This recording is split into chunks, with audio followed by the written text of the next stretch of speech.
Hello, and welcome to Book Circle. I'm Earl Weinberg.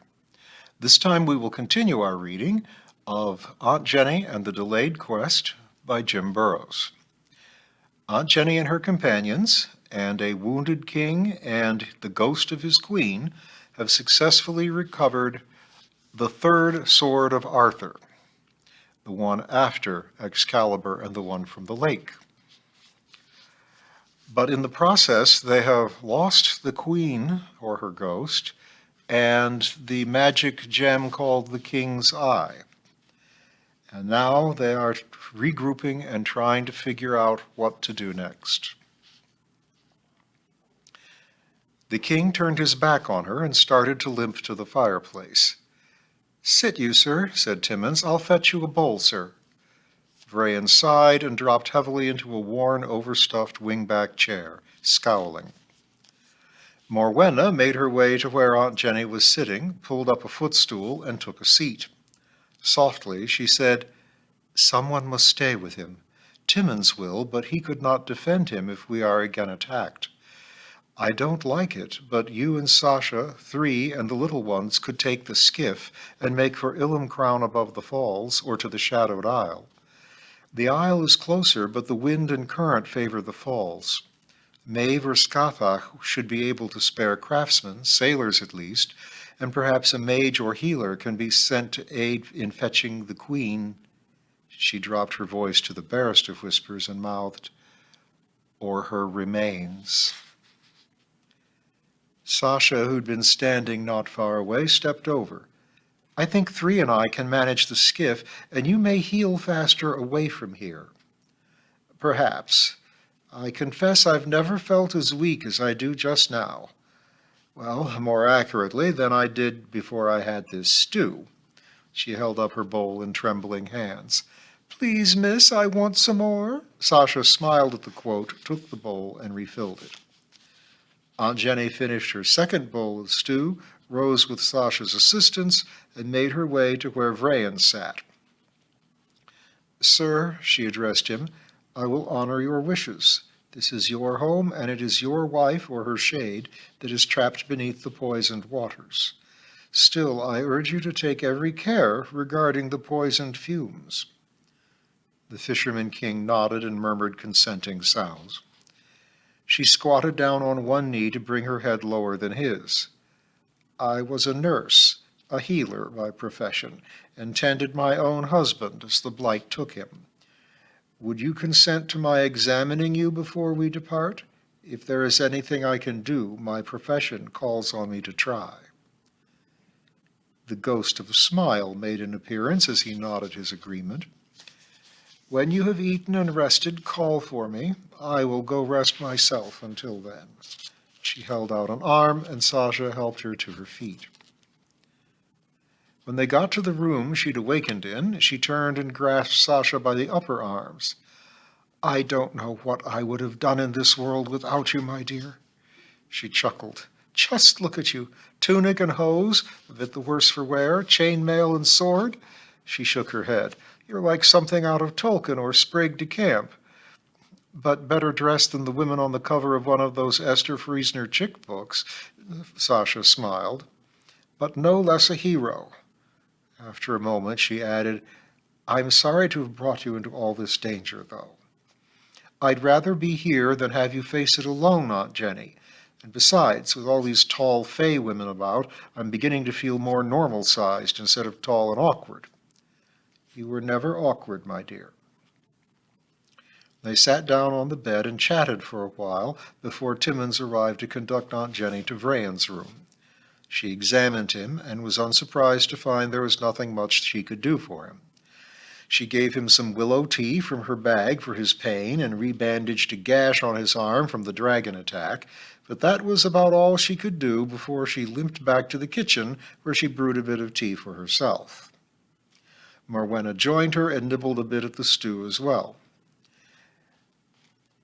"How soon do you think you will be ready to travel, Aunt Jenny?" "I don't know. Ready to be rid of me? Not at all, but you may well heal faster away from here." "True enough. Was it worth it coming here, Morwenna? We have the third sword now, but lost the king's eye, and Vivian is clearly worse off, though I'll admit I'm not used to judging the quality of the life of the dead.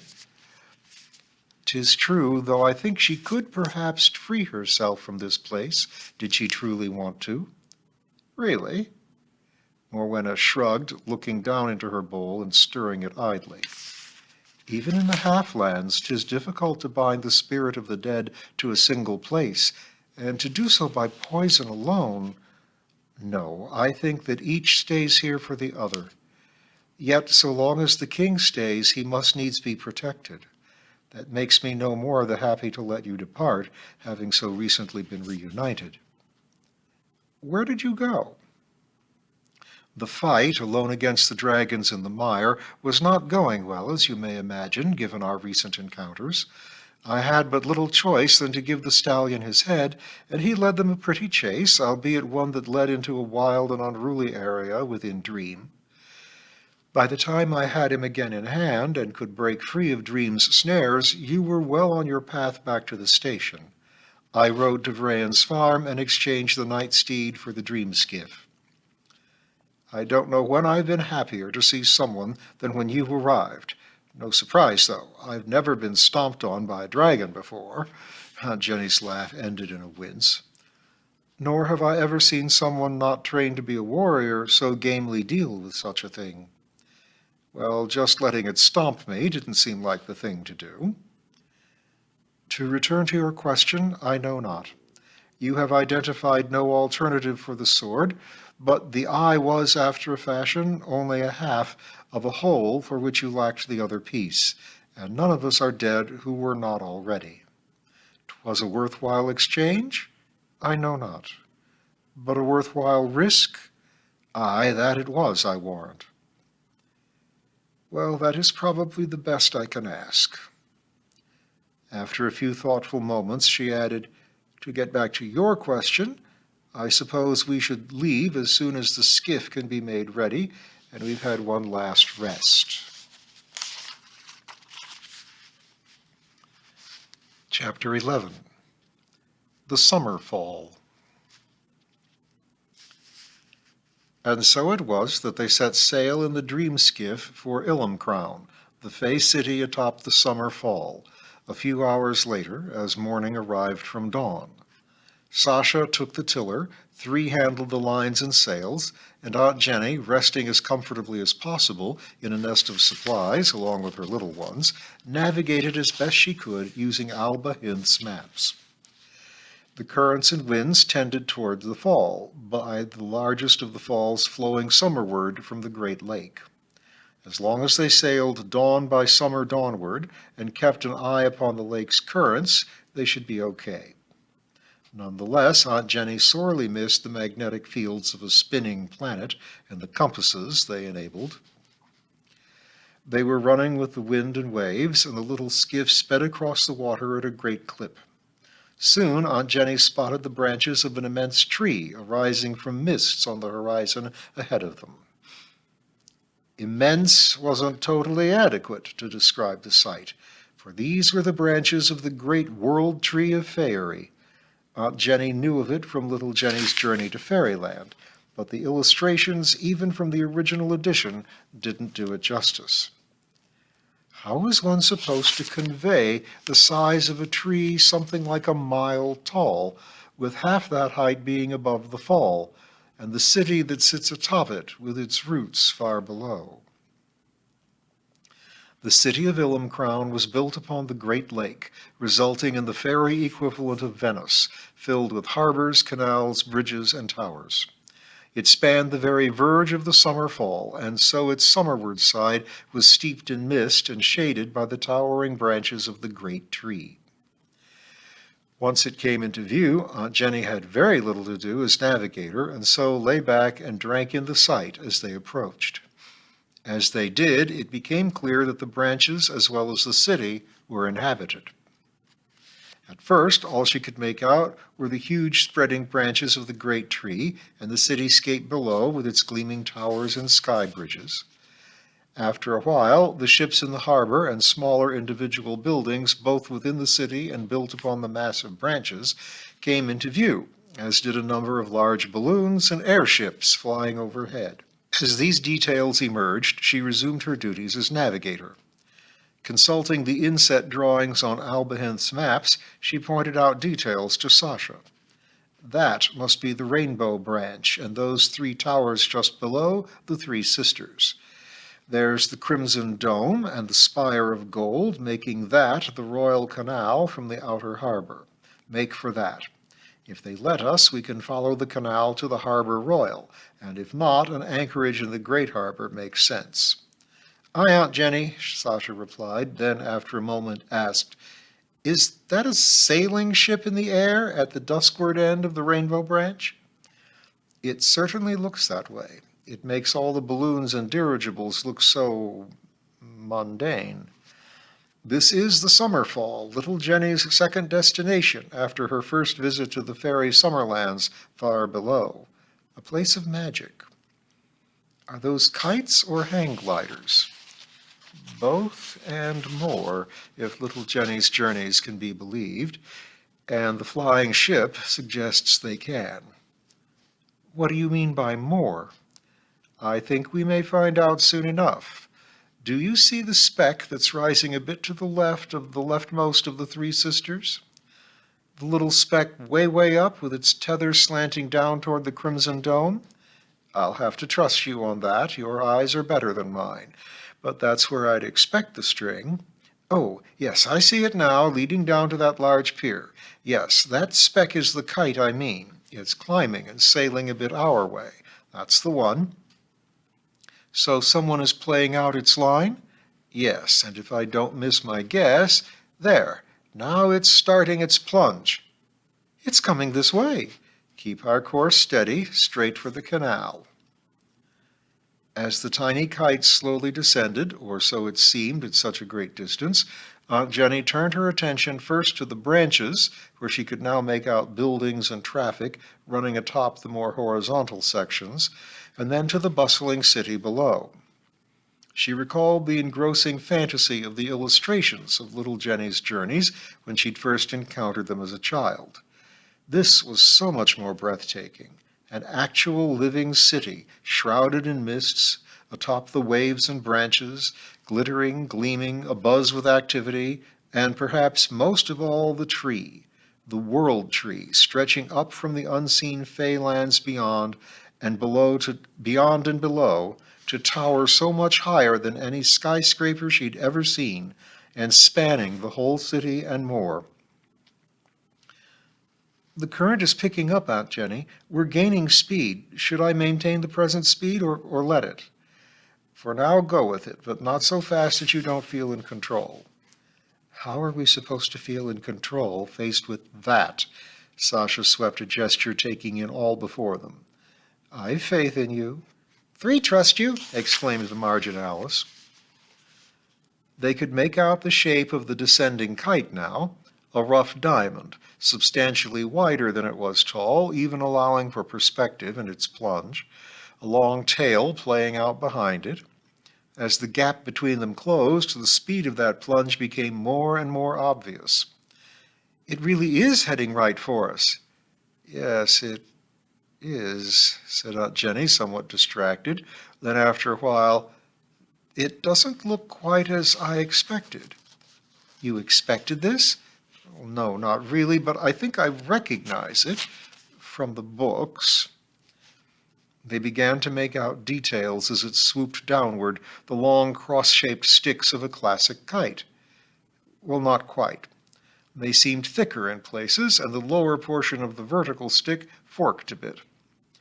It was large, and now as they closed, its true size and speed became apparent, somewhat scarily apparent.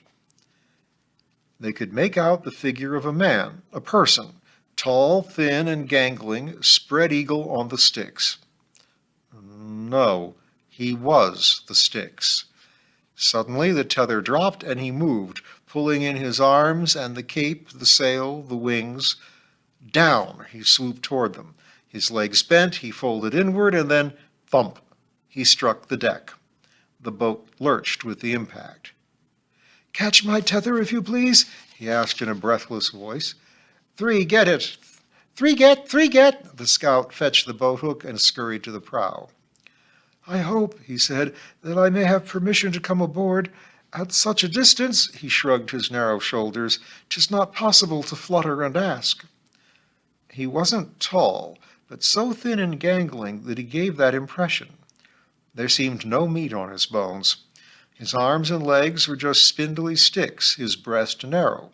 He was a bright lemon yellow, patterned with blue swirls all over, hairless and naked. His skull was tall and narrow, his eyes huge. He was definitely male, there was no mistaking that. His wings or sail connected all along his limbs, his back, and to the long spine that arced up from his forehead. Aunt Jenny couldn't imagine how he could wear clothing, even if he wanted to. "Yes, certainly. Welcome aboard, so long as you come in peace." He bowed, an elaborate gesture that Jenny could neither duplicate nor perhaps describe. One finger on each hand, what would be the little one if it were not longer than his entire arm and jointed so he could fold it up against the arm until it rose above the level of his head, supported the sail or wings, and they fluttered as he bowed. "My thanks, good lady. Captain?" "Aunt Jenny will do," she smiled. "Ah, 'tis true, then." His voice remained a soft, fluttery whisper, as if his narrow chest could not spare him the air to give him voice. "That's it," Three proclaimed, and scampered to give the end to the kite. Only now did Aunt Jenny note that he actually did have one article of apparel, a belt around his waist that passed through two cuts in his sail. She must have been sparing his modesty, diverting her gaze some, not to have noticed it. Suspended from it were a pouch on his right hip and a large cylindrical device on the left. He fiddled with the tether end and the device. She couldn't tell exactly what he was doing as his sail fluttered all around his hands and arms. When he was done, there was a small whirring sound as the tether was drawn within. Water sprayed off it at the point where it entered the device. The tether was so fine, like a single strand of hair, that she could barely believe that it could be seen at any distance at all. Perhaps it was due to how it sparkled and glistened, like silver or glass. "Welcome in turn to Illumcrown." This time his bow was little more than a nod. "We must warn you that the city is in crisis and may not be entirely safe." Aunt Jenny gave herself a little shake. "My apologies. I had heard tell of your people, but the description did not do you justice, and I'm afraid I've allowed your arrival to leave me a little—" She trailed off, not entirely sure what she was a little of, and settled for a broad smile and deprecating shake of her head. "These are my companions, Sasha and Three," she managed. "And you are?" "Hello," said Sasha, and began to reach out to shake hands, but stopped, eyeing his long wing finger, and suddenly seemed to be at a complete loss as to what to do with her hands. She smiled weakly, clasped them behind her back, and fixed her gaze on his eyes. "You may call me Will." "A true pleasure, Will," replied Jenny. Sasha nodded.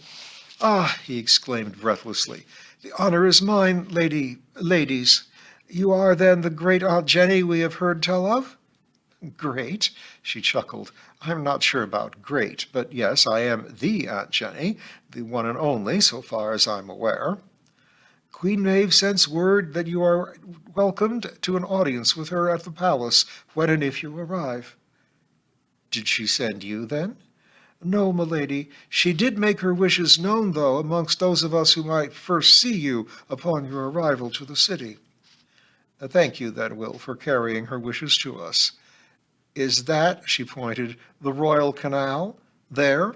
Is that where we should go?" "Yes, milady. There will no doubt be an escort of boat people to help guide your way." And so there was, though not as the phrasing first suggests, for these people lived not on the boats, but were the boats themselves, beautiful, graceful, fey boats. Some had full figurehead-like torsos, some just faces, and one only a pair of eyes. "Oh, look, a wise-eyed boat!" exclaimed Sasha. "Like on the Yangtze River," Aunt Jenny laughed. "I wonder if it ever was home to a duck, his parents and siblings, aunts and uncles, and 47 cousins." "See no ducks," interjected 3. "Sasha is quoting a children's story from back home," explained Aunt Jenny. "The story about Ping," added Sasha. Will cocked his head and looked a bit puzzled. After a moment he said, "I did not plan this flight and really should go and properly release my string. One of the boats can lead you to the palace. Perhaps one of them will know of your duck." He paused. "Although the wise-eyed boat cannot speak in words, obviously." "Obviously," echoed Sasha. Will adjusted the tension on his tether, gave the cylinder a series of taps, and took a running leap off the stern, spreading his sail to the wind, and was soon rising into the sky. A handsome gondola with an impressive dark hardwood torso of a Greek god swaggered up to the skiff. "I could not help but hear that you are in need of a guide. Voices carry so across the water." "I'm sure," said Sasha, sarcasm creeping into her voice, "and you're not the sort to eavesdrop. But never mind, I'm sure that we can find our way to the palace." Resting one hand on the hilt of her sword, she waved the other toward the royal canal, straight ahead. "Huh, very well," said the gondola, and peeled off. Sasha turned back to tend the tiller. Aunt Jenny smiled to suppress a laugh. "I'm sorry, Aunt Jenny, but I've had to deal with his type before. Well, not his type exactly, but you know what I mean." "I do." A tubby little boat with elegant fey lines, wise eyes, and a feline mouth, and little cat-ear-like projections on her gunnels took the gondola's place. "Excuse me," she said in a soft contralto. "Yes, my dear," answered Aunt Jenny. "Would you be the one they call Aunt Jenny? I heard she was expected." "I am." "I thought you might be. You look a bit like little Jenny. I used to know her." Aunt Jenny stared at the sturdy little boat. "Cat boat?" she asked after a few moments. The boat's grin widened substantially. "That's what she called me, yes." All this talk of cats brought Big Tom to the rail, and little Dickens poked her head out of Aunt Jenny's bag and scolded. "Well, you don't look much like the illustrations, except in the face." This seemed to puzzle Cat. "I'm sorry, my dear. When she got home, my great-aunt, little Jenny, told her stories, and they got put into books, children's books with pictures. And though you showed up, or a boat with your name, the artist obviously never saw you." "How is she?" "I'm afraid that she died many years ago, but she lived a long and happy life." "Well, that's good. You human people can be a little fragile." "I've been reminded of that several times lately." "If you need any help while you're here, please call on me. A lot of people will know me if you ask for Jenny's cat. I get teased about how much I liked her." "Thank you. Perhaps you could help us find our way to a mooring near the palace." "Oh, I'd love to. Thank you. Follow me," replied Cat, and led the way to the Royal Canal. As they passed through the harbor and into the city itself, the wide diversity of its citizens became evident. "It's like Tolkien meets Brian Froud in Narnia or Oz," exclaimed Sasha with delight. "You've got what looks like a couple of races of elves, high and forest, dwarves, gnomes, brownies, winged fairies and pixies, trolls, and who knows how many kinds of rustic low-fays." "I suppose you might call some of them goblins, spriggans, and knockers," said Jenny. "I've very little notion of which is which. Oh, those over there on the dock, the ones that look like dwarven seamen, they're called rumblers." "How about those?" Sasha pointed. "If you can believe Jenny's journeys, they're dilly-wobbles. And those would be winkajoos. The fiery birds must be flamin' crows. Have been willing to bet you they were made up by Cassandra Montclair." Cat slowed and let them catch up. I was thinking rather than tie you off at the royal dock, we should probably moor you in the harbor. I can ferry you in, then wait by your mooring until you're ready to leave. That sounds good, agreed Aunt Jenny. You might want someone with arms and legs to stand guard on your boat. Or if they were reliable and you didn't want to wait by the skiff, they could bring it to the dock when it was time to leave. Oh, it's no problem for me to wait, milady, not for the great Jenny. Did you have someone in mind? With arms and legs? I heard you talking about rumblers, milady. I know some we could trust. They're often found at the docks just ahead. Very well. Lead on, Cat. And we will make our way further into Illumcrown with the talking boat next time.